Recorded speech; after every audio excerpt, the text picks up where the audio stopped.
10. When the queen of Sheba heard about the fame of Solomon and his relation to the name of the Lord, she came to test him with hard questions. Arriving at Jerusalem with a very great caravan with camels carrying spices, large quantities of gold, and precious stones, she came to Solomon and talked with him about all that she had on her mind. Solomon answered all her questions. Nothing was too hard for the king to explain to her. When the queen of Sheba saw all the wisdom of Solomon and the place he had built, the food and the table, the sittings of his officers, and the attending servants in their robes, his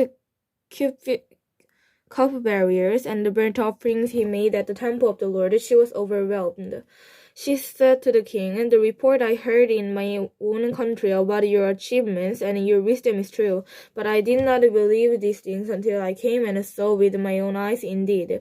Not even half was told me. In wisdom and wealth you have far exceeded the report I heard. How happy your men must be. How happy your officers who continually stand before you and hear your wisdom. Praise be to the Lord your God, who has delighted in you and placed you on the throne of Israel. Because of the Lord's eternal love for Israel, he has made you king to maintain justice and righteousness." And she gave the king 120 talents of gold, large quantities of spices, and precious stones. Never again were so many spices brought in as those the queen of Sheba gave to King Solomon. Hiram's ship brought gold from Ophir, and from there they brought great cargoes of armor-wood and precious stones. The king used the armor-wood to make support for the temple of the Lord and for the royal palace, and to make harps and lyres for the musicians. So much armor-wood has never been imported or since that day. King Solomon gave the queen of Sheba all he desired and asked for, besides what he had given her out of his royal bounty. Then she left and returned with her returning to her own country. The weight of the gold that Solomon received yearly was 666 talents, not including the revenues from merchants and traders and from all the Arabian kings and governors of the land. King Solomon made 200 large shells of hammered gold. 600 buckets of gold went into each shell. He also made 300 small shells of hammered gold with 3 mines of gold in each shell. The king put them in the palace of the forest of Lebanon. Then the king made a great throne inlaid with ivory and overlaid with fine gold. The throne and 6 steps on its back had a round top. On both sides of the seat were armrests with the lions standing beside each of them. 12 lions stood on the 6 steps and at either end of each step. Nothing like it had ever been made for any other kingdoms. All King Solomon's goblets were gold, and all the household articles in the palace for the forest of Lebanon were pure gold. Nothing was made of silver, because silver was considered of little value in Solomon's day. The king had a fleet of trading ships at sea along with the ships of Hiram, once every 3 years in return, carrying gold, silver, and ivory, and apes of baboons. King Solomon was greater in riches and wisdom than all the other kings of the land. Earth. The whole world sought the audience with Solomon to hear the wisdom God had put in his heart. Year after year, everyone who came brought a gift, articles of silver and gold, ropes, weapons, and spices, and horses and mules. Solomon accumulated carrots and horses. He had 1,400 chariots and 12,000 horses, which he kept in the chariot cities and also with him in Jerusalem. The king made silver as common in Jerusalem as stones, and cedar as plentiful as the sycamore fig trees in the foothills. Solomon's horses were imported from Egypt, and from Kue the royal merchants purchased them from Kue. They imported a chariot from Egypt for 600 shekels of silver, and a horse for 150. They also exported them to all the king of the Hittites and of the Arameans. 11. King Solomon, however, loved many foreign women beside Pharaoh's daughter, Moabites, Amorites, Edomites, Sidonians, and Hittites. They were from nations about which the Lord had told the Israelites, "You must not intermarry with them, because they will surely turn your hearts after their gods." Nevertheless, Solomon held fast to them in love. He had 700 wives of worth and 300 concubines, and his wives led him astray. As Solomon grew old, his wives turned his heart after other gods, and his heart was not fully devoted to the Lord his God, as the heart of David his father had been. He followed the Astrid of the goddess of the Sidonians, and Machus the destroyed god of the Amorites. So Solomon did evil in the eyes of the Lord. He did not follow the Lord completely, as David his father had done. On a hill at east Jerusalem, Solomon built a high place for Chemished to the escaped god of Moab, and for the messages of the stranger god of Amorites. He did the same for all his foreign wives, who burned incense and offered sacrifice to their gods. The Lord became angry with Solomon because his heart had turned away from the Lord, the God of Israel, who had appeared to him twice. Although he had forbidden Solomon to follow other gods, Solomon did not keep the Lord's commands. So the Lord said to Solomon, "Since this is your attitude, you have not kept my commandment and my decrees, which I commanded you, I will most certainly tear the kingdom away from you and give it to one of your subordinates. Nevertheless, for the sake of the God, your father, I will not do it during your lifetime. I will tear it out of the hand of your son, yet I will not tear the whole kingdom from him, but will give him a tribe for the sake of David, my servant, and for the sake of Jerusalem, which I have chosen." Then the Lord raised up against Solomon an adversary, headed the Edomites, and from the royal line of Edom. Earlier, when David was fighting with Edom, Joab and the commanders of the army who had gone up to bury the dead, he had struck down all the men in Edom. Joab and all the Israelites stayed there for 6 months, until they had destroyed all the men in Edom, but had still only a boy, fled to Egypt with some Edomite officers who had served his father. They set out from Midian and went to Paran. Then, taking men from Paran with them, they went to Egypt, to Pharaoh king of Egypt, who gave Hadad a house and land, provided him with food. Pharaoh was so pleased with Hadad that he gave him a sister of his own wife, Queen Tepes, in marriage. The sister of Tepes bore him a son named Ginebet, whom Tepes brought up in the royal palace. There Ginebet lived with Pharaoh's own children. While he was in Egypt, Hadad heard that David rested with his fathers and that Joab, the commander of the army, was also dead. Then Hadad said to Pharaoh, "Let me go, that I may return to my own country." "What have you lacked here that you want to go back to your own country?" Pharaoh asked. "Nothing," Hadad replied, "but do let me go."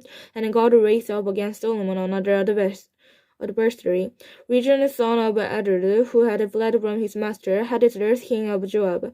He gathered men around him and became the leader of the band of rebels when David destroyed the forces of Joab. The rebels went to Jarmuth, where they settled and took control. Reason was Israel's adversary as long as Solomon lived, adding to the trouble caused by Hadad. So Region ruled in Aram and was hostile toward Israel. Also, Jeroboam, son of Nebat, rebelled against the king. He was one of Solomon's officers in Ephraim from Judah, and his mother was a widow named Jerah. Here is the account of how he rebelled against the king. Solomon had built the supporting towers and had filled in the gap in the wall of the city of David, his father.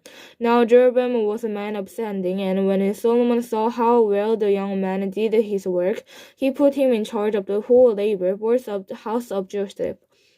About that time, Jeroboam was going out of Jerusalem, and Aaron, the protector of Shion, met him on the way, wearing a new cloak. The two of them were alone out in the country, and Aaron tore the hold of the new cloak he was wearing and tore it into 12 pieces. Then he said to Joab, "Then take 10 pieces for yourself, for that is what the Lord, the God of Israel, says. See, I am going to tear the kingdom out of Solomon's hand and give it 10 tribes. But for the sake of my servant David and the city of Jerusalem, which I have chosen out of all the tribes of Israel, he will have 1 tribe.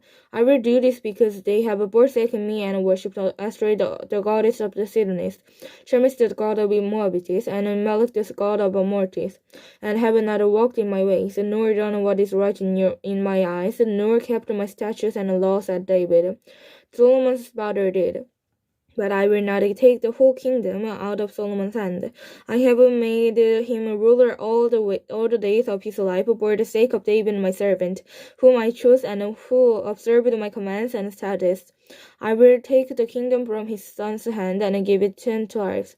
I will give 1 tribe to his son, so that David my servant may always have a lamp before me in Jerusalem, the city where I choose to put my name. However, as for you, I will take you, and you will rule over all that your heart desires. You will be king over Israel.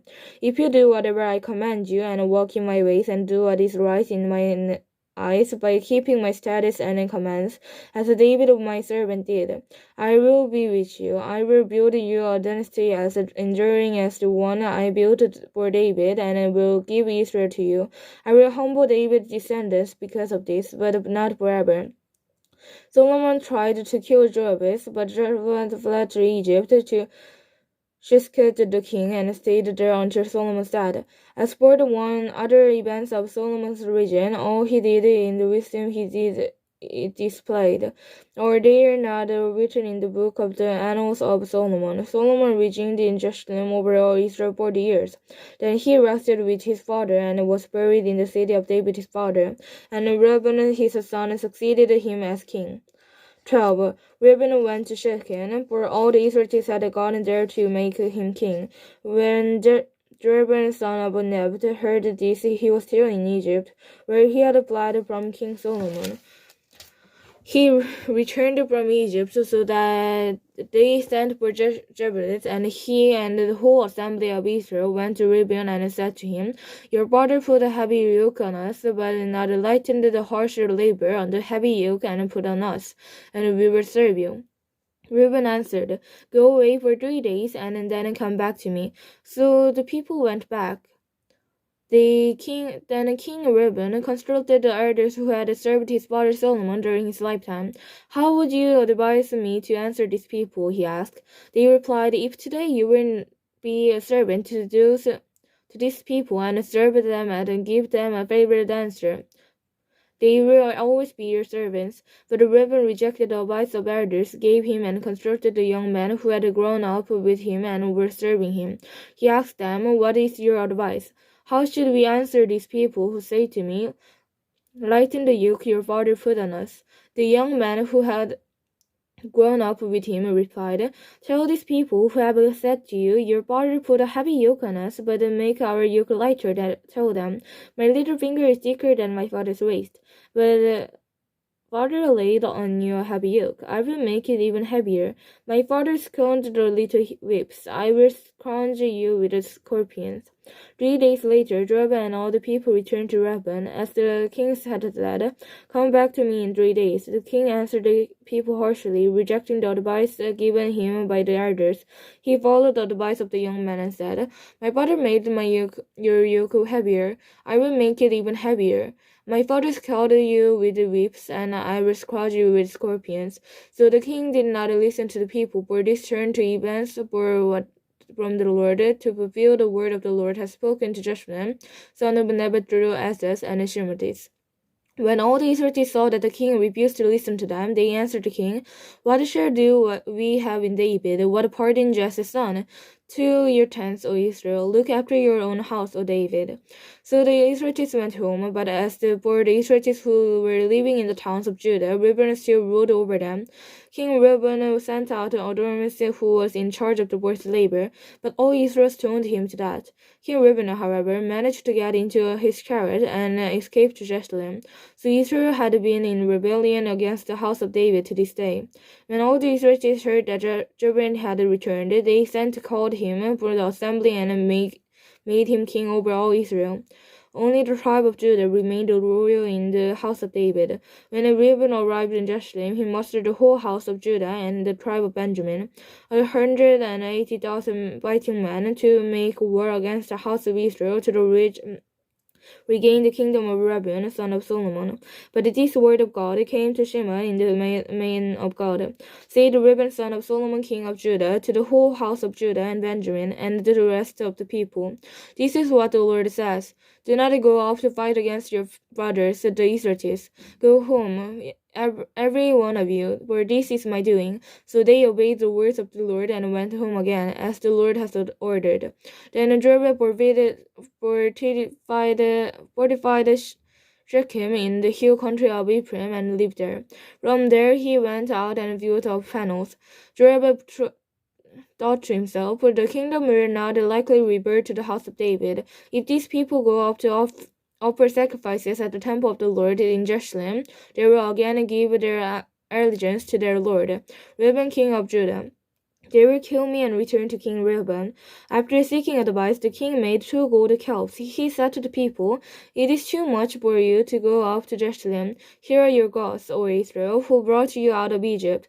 One he said in battle, and other in Dan. And these things became a sin. The people went even as far as Dan to worship the one there. Jeroboam built the shrines on high places and appointed priests for the source of people, even though they were not Levites. He instituted a festival in the 15 days of the 8th month, like the festival held in Judah, and offered the sacrifices on the altar. This he did in battle, sacrificing to the calves he had made. And at the battle he also installed a priest at the high place as he made. On the 15th day of the 18th month, a month of his own choosing, he offered the sacrifices on the altar he had built at Bethel. So he instituted the festival for the Israelites and went up to the altar to make offerings.